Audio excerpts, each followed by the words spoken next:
I don't have anything off the top, so Leon, would you like to kick us off? Sure. Well, for a change, let me start with North Korea, if I may.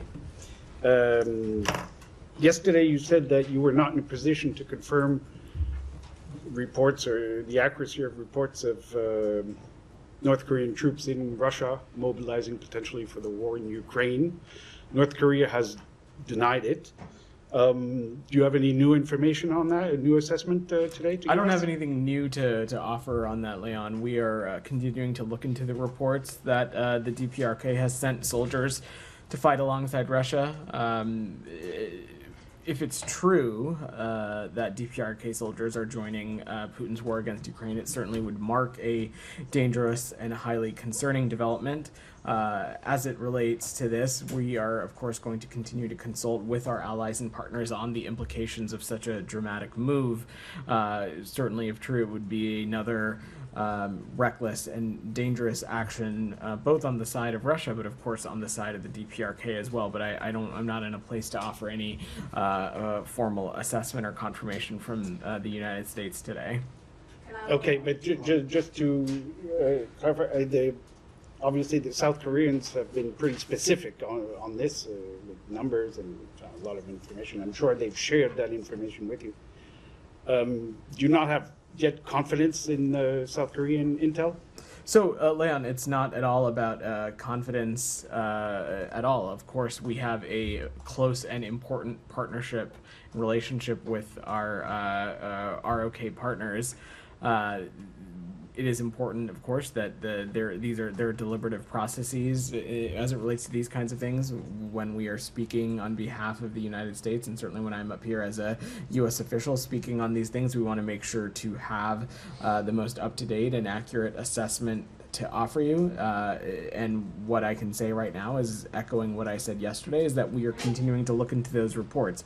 The most important thing, though, is that we are going to continue to consult with our allies and partners on the implications of such a dramatic move, but I don't have any new updated information to offer on that. Can I follow up? Nike, go ahead. I will get to you guys. Go ahead. Follow on Leon's good questions. So South Korea said it will consider providing Ukraine with weapons for defense and attack. Would you like to comment? So look, I would defer to the Republic of Korea to speak to its own issues regarding its security assistance to Ukraine. We, of course, welcome any country supporting our Ukrainian partners as they continue to defend their territorial integrity and sovereignty. If you recall, Nike, since the onset of Russia's aggression, we have rallied a coalition of more than 50 countries to Ukraine in its defense against Russia's brutal aggression, and will continue to work with our allies and partners to strengthen Ukrainian defense, as well as build its institutions and support Ukraine's Euro-Atlantic aspirations. The other thing that I want to note, Nike, since you've given me the opportunity, is that this is just another example of how Russia's actions, Russia's dangerous actions, are not just a threat to Ukrainian security or European security. They are, of course, a threat to global security. When you are seeing countries in the Indo-Pacific and Asia region also making a sovereign choice to support Ukraine in its defense, the takeaway from that, Nike, is that the whole world, not just Europe, not just NATO allies, see the threat and the dangerousness and the recklessness from Russian action. South Korea government also said they will consider sending military intelligence personnel to Ukraine to help assess the battlefield tactics. I just wouldn't have anything to offer on that. I would let the ROK speak to that, and of course these are ultimately sovereign decisions for them. Jenny, go ahead. Thank you. Same topic in the North Korean's military troops. At the House Intelligence Committee, Chairman Mike Turner sent a letter to President Biden requesting a briefing on the North Korean military deployment. He also said that the United States and the NATO allies should respond immediately as the situation is serious. What is the State Department's response to this? So first of all, certainly I'm not going to get into the weeds on congressional correspondence. What I can say is that in both chambers, both the House and Senate, we have an important and close working relationship, and we of course will continue to consult and engage with them appropriately. And in the context of these reportings, as we're as Leon asked about reports of DPRK soldiers being sent to fight alongside Russian forces, we are continuing to look into that, continuing to assess what's happening, and we're most importantly going to continue to consult with allies and partners on the implications of such a dramatic move. And I have no doubt that when we say consulting with allies and partners, part of that of course means consulting with NATO allies. Secondly, the South Korean government summoned the Russian ambassador to South Korea and requested the immediate withdrawal of North Korean troops from Russia. It also announced that it would respond together with the international community. How does the United States agree to this, and what are the US's own countermeasures? So look, this is ultimately, I will let the Republic of Korea speak to its own diplomatic engagements and the engagements that it might have with countries in which it has a bilateral relationship. But I think what we are seeing in practice and what we're seeing as action is countries making it very clear that it can no longer be business as usual with the Russian Federation, and that we are seeing time and time again them taking reckless and destabilizing actions, them infringing on Ukrainian territorial integrity and sovereignty, which, as I just said to Nike, is of course not just a threat to Ukrainian security and European security, but it is of course increasingly of concern to countries in other parts of the world as well. In this example, the Republic of Korea. Alex. Thank you. Just to press you a little bit more on Leon's question. The British government, your I-5 ally, yesterday said that it's highly likely, quote unquote, that North Korea is sending troops for Russia to fight in Ukraine. Are you telling us that they know something that you might not know? Alex, I am saying that there is a process in place, and there are, it is the United States, we want to be incredibly intentional and deliberate about how we talk about things publicly, and when we're able to be in a place to talk about things confidently and with a certain assertion. I won't speak to what processes and other countries have in place. In the case of the United Kingdom, we noted and saw their statement during the UNSCR session on Ukraine, and I'd refer you to His Majesty's government for the UK's assessment. But as I said yesterday and just now, we are going to continue to consult with allies and partners on the implications of this and whether this ends up being accurate. And we, of course, will continue to make our own assessments and look in to this as well. In the meantime, we do see some progress in your definition of this. You said dangerous yesterday, today you use reckless action. Would that be an escalation, if true? I'm not going to categorize it one way or the other, Alex. What we have seen, of course, is Russia's increasingly collaboration with a variety of malign actors. We have seen it earlier in this conflict, in the closening of relationships that we have seen as it relates to Russia and Iran. And if these, of course, reports are true, it would indicate a dangerous and reckless and a closening of relationships between Russia and the DPRK, something that would certainly not be what I would call a stabilizing factor for the immediate Indo-Pacific region, but also broader global security as well. Please come back to me later on. Sure. Thanks. Nick, go ahead. Of course. I want to ask about the intel leak on potential Israeli response plans to Iran. Some Republicans yesterday and today are criticizing administration officials for saying they're deeply concerned but otherwise not taking this seriously enough. What's your response to that? And yesterday you said this topic didn't come up in any of the Secretary's bilats now that he's in the region.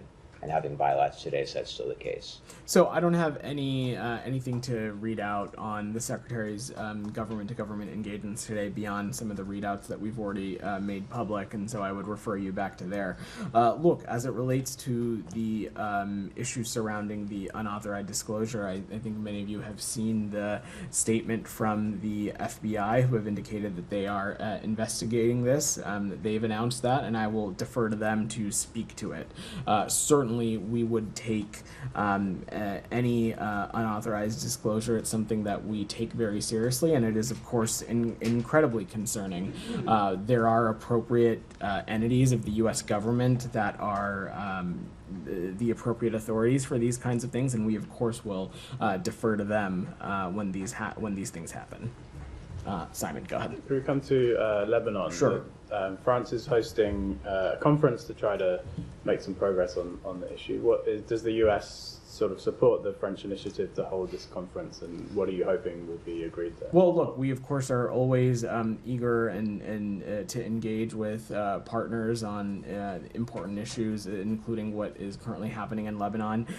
We will have representation at this conference. We'll hopefully be in a place to announce that in the next day or so. So stay tuned on that. But look, when it comes to the Middle East, France has been a vital partner in continuing to marshal support for, in the context of Gaza, of course, trying to get us to a ceasefire. And similarly, we know that they share our goal as it relates to Lebanon for creating the conditions that will allow civilians on both sides of the blue line to return to their homes. And we know that they also would like to see 1701 effectively implemented. I have no doubt that a lot of these things will be talked about, as well as ways in which participant countries in this conference can continue to support humanitarian efforts in Lebanon as well. I expect all of this to be discussed, but I don't want to get ahead of the conference. You mentioned the U.S. participation, but it hasn't been announced as part of the Secretary's travels. So do you expect? I don't have any announcements to offer as it relates to the Secretary's travel. The Secretary, we expect, will be in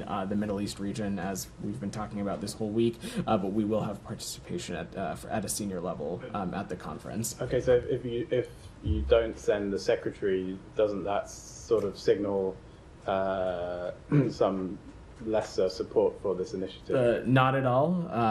We will have senior level representation, and I will say that this is something that the Secretary himself will continue to be personally engaged on. He's certainly talking about the issues surrounding Lebanon while he is on his travel. He is talking about it with important counterparts and interlocutors, and whatever our representation ends up looking like in Paris, we of course will be very latched up with the totality of the department. And again, I think we kind of get into this back and forth of whether just simply present somewhere indicates any kind of prioritization, and that certainly is not the case. This is a priority for the Secretary. The Secretary is on travel in other parts of the world right now, but this is a vital issue to him, and we will make sure that there is senior level representation from the United States at it. And if the other countries there, specifically France, would like to see a ceasefire, your position, as most recently, seems to be that you're not calling for an immediate ceasefire. So,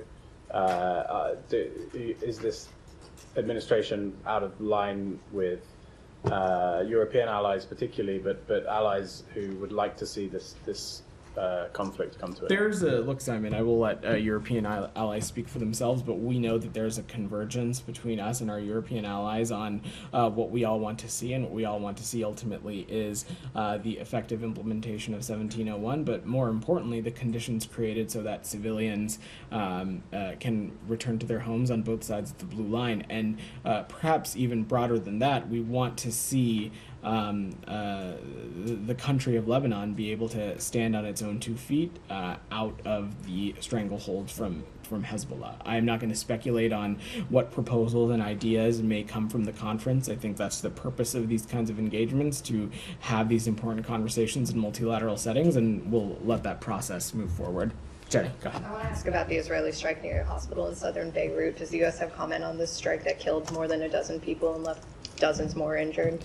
So I've seen that reporting, Jenny. I don't have any specifics that I can offer as it relates to that operation. We, of course, will let the IDF and the Israelis speak to the kinds of operations that they are conducting. But look, we have been as clear as we have been that when it comes to operations that the IDF is undertaking to degrade Hezbollah, which we, of course, support, that every possible measure needs to be taken to minimize impact on civilians, to minimize civilian casualties, and that one step beyond that, every possible measure needs to be taken so that civilian infrastructure, whether it be hospitals, schools, anything in that category, that impact on that needs to be minimized as well. We have asked the Israelis for additional information as it relates to this particular strike, but I don't have anything to offer as it relates to that. I think let's also not lose sight on the fact that Hezbollah is a terrorist organization that does have deep-rooted infrastructure in various corners of Lebanese society, and part of that has included Hezbollah co-locating itself with civilian infrastructure. Again, as it relates to this particular hospital, I don't have any insight that I can offer from up here, but this is something we'll continue to engage on directly with the Israelis. Will the U.S. conduct its own investigation into whether every possible measure was taken here to protect civilians?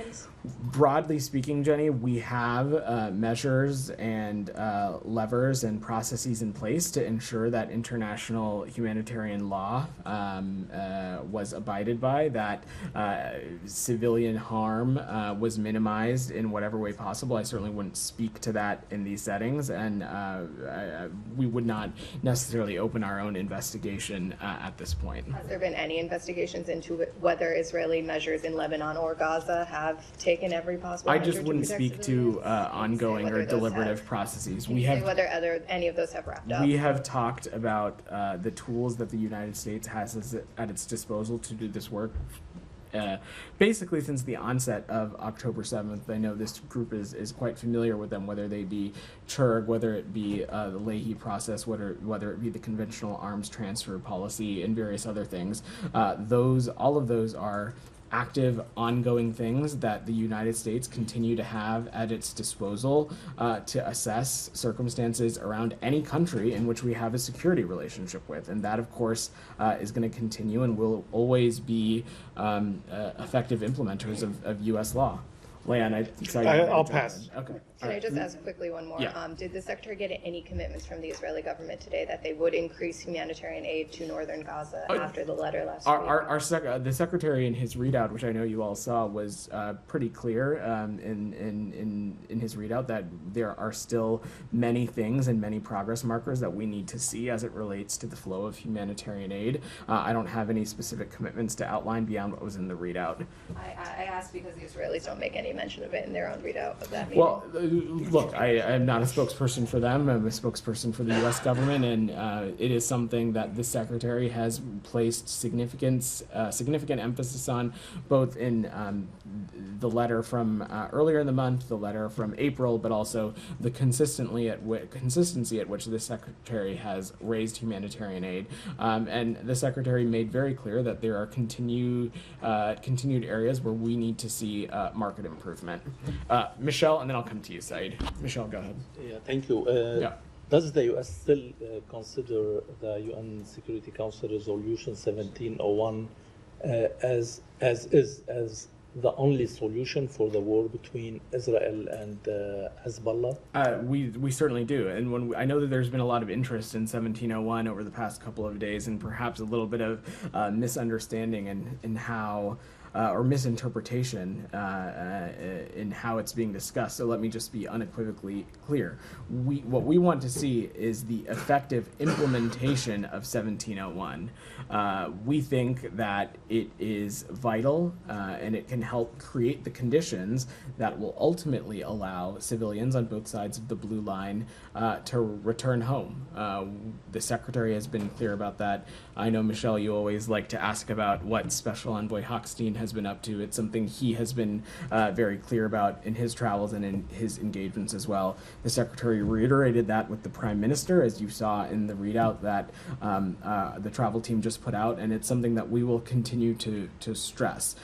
Ultimately, what we want to see here is conditions that will allow civilians to be able to return home, and beyond that, get the government and country of Lebanon to a place where it is out of the stranglehold of Hezbollah and able to stand on its own 2 feet, be in a place where it can select a new president.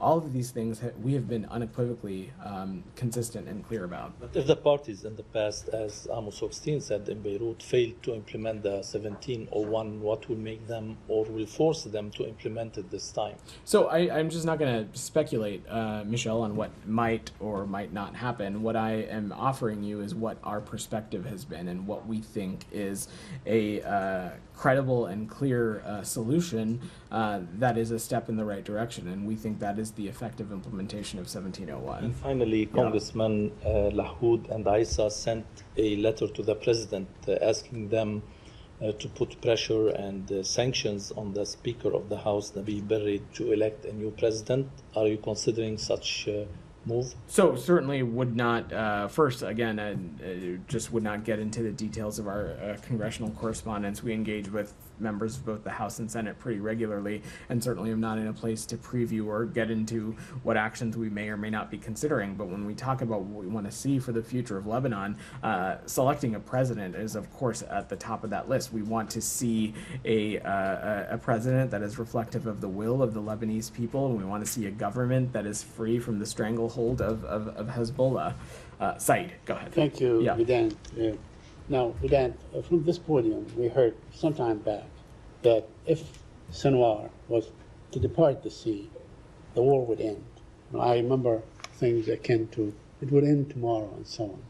But what we have seen, I don't think we've ever. Said, I'm always happy to give you the space to ask whatever it is, whatever questions that you want to ask. But I am going to just jump in and say that no one has ever said that. What we were talking about was that Mr. Sinwar had a choice to make as it relates to the ceasefire proposal that had been on the table, and that he time and time again chose not to accept what has been on the proposal. We never said that if he were to die or be killed, that all of a sudden would mean that the conflict would end. What this means, and what we said on Thursday, and what the Secretary stressed in his meetings with Israeli counterparts today, is that this is a new opportunity.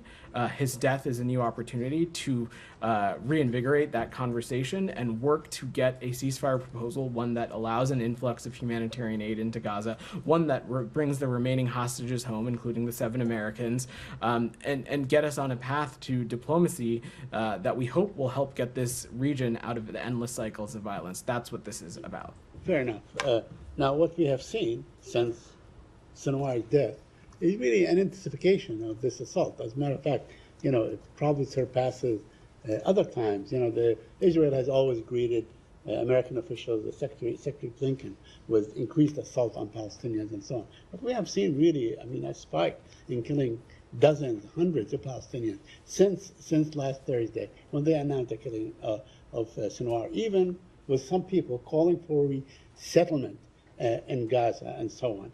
So my question to you, is Israel implementing the so-called general's plan that aims to depopulate Gaza and resettle it by Israeli settlers? What I can say, Said, is that first, the rhetoric that you're referring to about resettling Gaza, or however it was phrased, we certainly, that's the kind of rhetoric that we unequivocally reject. We have been clear numerous times that what we are working towards and what we want to see is Palestinian-led governance in Gaza, and a Gaza that is unified with the West Bank under what we hope is a revitalized Palestinian Authority. The Secretary was clear about this in the immediate months after October 7th in a speech that he made in Tokyo that fall, where he laid out that there can be no long-term displacement of Palestinians from Gaza. We don't want to see any territorial reduction in Gaza, and we certainly don't want to see any reoccupation of Gaza after this crisis ends. What we want to work on and what we want to see are affirmative elements that will get us to a sustained peace, and that in our view, needs to include the Palestinians' people's voices, their aspirations, and that needs to be at the center of post-crisis governance in Gaza. The United States would not and will not support anything less than that. Okay. I also appreciate every time you call on me. I never, thank you. I wanted to ask you about Palestinians have been accusing the Israeli military of using detainees as human shields in Gaza. I wonder if you're aware of these reports and if you are doing anything about it, about investigating this issue. So we've spoken to this a little bit before, Said. These reports are incredibly disturbing, and if they are true, they are completely unacceptable. We're still gathering information, but as we have said before, civilians need to be protected, and Israel has a responsibility to investigate credible allegations of violations whenever they arise. And how will you determine if it's true or not? We will continue to engage with our partners in Israel on this side. Of course, as we've talked about before, the United States does not have boots on the ground in Gaza. We will continue to assess these through the limited means that we have, but the ultimate thing here is that we want to see Israel appropriately investigate credible allegations or violations whenever they arise. We have, of course, seen them do that in certain incidents, and we want to make sure that that is consistently applied to anywhere that these issues arise. Could we have an update on the delivery of aid from whatever you know? Sure, I'm happy to. I'm happy to offer some updated information on that. Look, I think first let me just say, and Jenny asked this a little bit, that this is something that the Secretary stressed and reiterated with the Prime Minister earlier today, that we want to continue to see progress made. We are continuing to press Israel that there is a responsibility to maximize and streamline the existing crossings and open more crossings for more increased levels of aid into Gaza. 114 trucks crossed yesterday. That included trucks from Kerem Shalom and the Erez West crossing. Certainly, I don't say that to try and make the point that that is satisfactory or enough. But we want to continue to see a steady influx of trucks and humanitarian assistance into Gaza site, especially as the region heads into the winter months. We want to make sure that appropriate foodstuffs and winterization supplies are appropriately surged. Thank you. Yeah. Alex, go ahead. Thank you. I want to go to a BRICS gathering Sure. in Gaza. But before that, what did you make of the fact that UN Secretary General, who refused to attend Ukraine's peace summit, which is about defending the UN Charter, chose to somehow attend this Putin summit, which is about defying? So, Alex, I will let the Secretary General and his team speak to whatever scheduling decisions they have or have not made. I just want to be clear, though, Secretary General Guterres, I think, has the UN system in itself has been an incredible partner when we are talking about holding the Russian Federation accountable and making, in almost as unison as one can be in the UN system, making it clear that there is a strong collection of countries that are standing up against Russian aggression, Russia's territorial, its infringement on Ukrainian territorial integrity, its infringement on Ukrainian sovereignty. So let me just first address that as it relates to the Secretary General. On the BRICS summit broadly, Alex, we believe all countries are sovereign countries, and they have their own choice and make their own choices about the countries and groupings in which that they associate. What the United States is focused on and the approach that we bring to all of the foreign policy and the diplomacy that we conduct is that we are focused on working with partners around the world to build the broadest and deepest coalitions possible to help achieve our shared goals. We want to enhance the value proposition of what the United States can bring to the table. And we want to work with countries through investments in the kinds of things that we know these kinds of countries are looking for. And we are looking to sharpen and deepen and broaden our partnerships in that way. And of course, the multilateral institutions, whether it be the UN, G20, groupings like APEC or ASEAN, are of course important and vital avenues for us to do that. And that's why you have seen the Secretary place an emphasis on continuing to engage with those countries. And look, as it relates to the specific makeup of BRICS, we're going to continue to work and have a strong positive relationship with Brazil, with South Africa, with India. We work bilaterally with those countries in a number of key areas that we frankly think are going to continue to define the 21st century. When it comes to China, our goal and our intent is to continue to manage that relationship and manage that relationship responsibly, manage our competition with China responsibly. That is what we know that the rest of the world expects of superpowers. And lastly, as it relates to Russia, we will continue to push back on Russian aggression and make clear to any country on the planet that it can no longer be business as usual with the Russian Federation. As you know, there's some newcomers in the room. Azerbaijan is one of them. Kazakhstan was punished for not joining. But Turkey, Turkish presence among the participants. Does the department have any view of NATO partners' BRICS membership bid?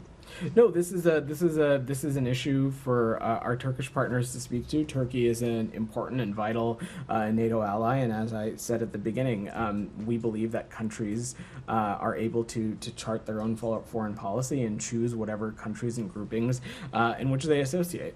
Finally, one from me, Vedant. Speaking of Turkey, Turkish Parliament today, the government has reintroduced a law called "quote-unquote" agent of influence, which is another copycat of Russian foreign influence law, foreign agent law. Do you have any position on that? I'm not very familiar with that, Alex, but I'm happy to check with the team and see if we can get something back for you. Go ahead. Thank you, Vedant. Pakistani Prime Minister Shehbaz Sharif has made an appeal to President Biden for the release of Dr. Afif Siddiqui, who is in U.S. prison for attempting to kill American officials in Afghanistan. How would you respond to that request? So first, I certainly wouldn't get into private diplomatic communications, and on the case itself, I would refer to the Department of Justice to speak to any inquiries regarding Dr. Siddiqui's incarceration. Sure. Police in southern Pakistan have shot at a doctor accused of blasphemy, and it's not just killing. After he was killed, a violent mob dragged out his dead body from a car and burnt it to death in front of his family. How much are you concerned about the rise of religious extremism in Pakistan? We uniformly oppose blasphemy laws everywhere in the world, and that, of course, includes in Pakistan. We believe that these laws jeopardize the exercise of human rights and fundamental freedoms, including the freedom of expression and the freedom of religion or belief. We regularly raise these concerns with countries around the world, including, of course, Pakistan. So last question. Media reports suggest that the United States has communicated to the Indian government that it seeks meaningful accountability regarding the alleged murder plot of a Sikh activist in New York. Could you confirm if that kind of message sent to India, or what was their response? So to take a step back, there was valuable engagement with India's inquiry committee last week, and information was exchanged between our two governments to further our respective investigations. We understand that the Indian inquiry committee will continue its investigation, and we expect to see further steps based on last week's conversations. We continue to expect and want to see accountability based on the results of that investigation, and certainly the United States won't be fully satisfied until there is meaningful accountability resulting from that investigation. Beyond that, I'm just not going to address this in further detail, given that this is an issue that is active and remains under investigation and ongoing under both of our countries. Go ahead. Thank you very much, Vedant. Just two questions, sir. Today, this one senator resigned from Pakistan Senate. He was on dialysis, and he said that while he was picked up by the powerful, usually by the powerful, they mean the establishment, the military of Pakistan. He said while he was picked up, he was given dialysis even twice during that 5-6 days' time. Do you have anything to say? Are you even aware about it? I'm not aware, and I really don't have anything to offer on that. Jackson, just one more go question. ahead. You got two yesterday. Go ahead. Okay, Jackson. thanks. Thanks, Vedant. There's a report that Ariane Tabatabai was the leaker of the documents purporting to show Israel's plans to retaliate against Iran. Can you confirm? I certainly wouldn't speak to that from here. As I said in a response to Nick's question earlier, the FBI has announced that they are actively investigating the unauthorized disclosure, and I will ultimately defer to them to speak to that further. Did the Secretary discuss the leaks during his visit to Israel? I don't have anything else to offer as it relates to the Secretary's engagements beyond what was in the readout. Go ahead. Thank you. Yeah. Thank you. When it comes to intel analysis, South Korea and the United States have been very in lockstep and very close coordination, especially about North Korea's military activities. And this time, there seems to be some difference. And you said it's not about confidence in South Korean intelligence. Then are you rejecting the notion that there is a discrepancy in intel analysis between Seoul and Washington about North Korean deployment? I'm just not going to speak to the process, the intelligence processes that we have in place. Let me just be unequivocal about this. When it comes to the Indo-Pacific, when it comes to our priorities around the world, our relationship with the Republic of Korea is one of the most vital and one of our most consequential and important relationships. They are a partner in a number of key areas, especially when it comes to our broader and ultimate goal of seeing peace and stability across the Indo-Pacific. Our partners in Korea are integral to that goal. Separate from that, the reporting that we have seen as it relates to soldiers from the DPRK who the suggestion that they have been sent to fight alongside Russian forces in Ukraine, should that be true, that would be incredibly concerning, it would be dangerous, and certainly it would be reckless. The United States has its own processes in place and our own assessments that we need to make before certainly we can publicly say that we are seeing anything as it relates to a particular policy area. It is not at all a reflection of any country, whether it be the ROK or otherwise. It's not a reflection of that at all. Any discussions underway as to what to do in terms of, like sanctioning North Korea or any steps to take? At the center of this, if these developments are true, they would certainly be incredibly dangerous, and that is why at the core of this is continuing to consult with our allies and partners, of which ROK would certainly be a part of that. But I'm not going to preview any actions we may or may not take. Thank you.